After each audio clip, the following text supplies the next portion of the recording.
Here's the interesting part about Ahlwocore.com. The security checks don't tell one simple story. Some signals are reassuring, while others make me think twice before placing an order. So, let's break down both sides. Disclaimer.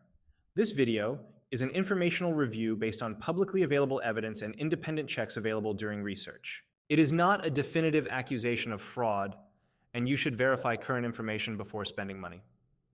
Welcome back. Let's begin with what Ahlwocore gets right.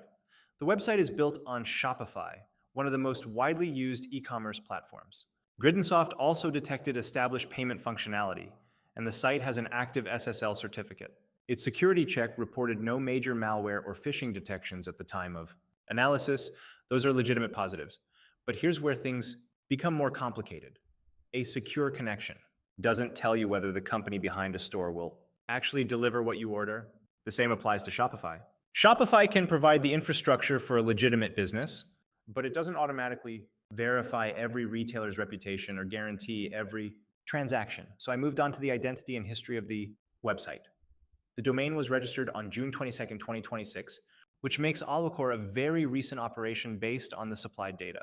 Griddensoft specifically lists the young domain as a negative signal. Why does that matter? Because established stores leave footprints. You normally expect some combination of customer discussions, independent reviews, social activity, business history, or other evidence showing that real people have interacted with the company over time. Ahlwocore doesn't have much of that yet. Its Trustpilot profile currently has 0 reviews. That's not evidence that the store has bad reviews. There simply aren't any there to examine. Then we have the reputation scores. Griddensoft rates the site at 54 out of 100 and recommends caution. Scam Advisor reports 57 while highlighting the young domain and low Tranco ranking.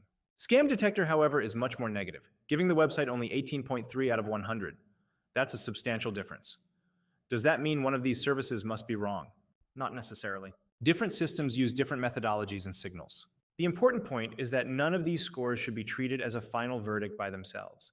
There's also private ownership information, meaning shoppers can't easily use public WHOIS information to identify the individual owner.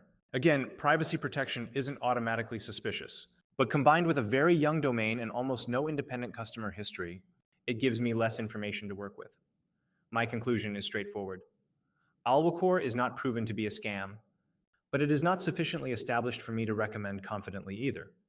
If you're tempted by something on the site, keep the purchase small and use strong buyer protection. And if you've personally dealt with this store, drop the details below. Real customer experiences are especially valuable when a website has such a limited history.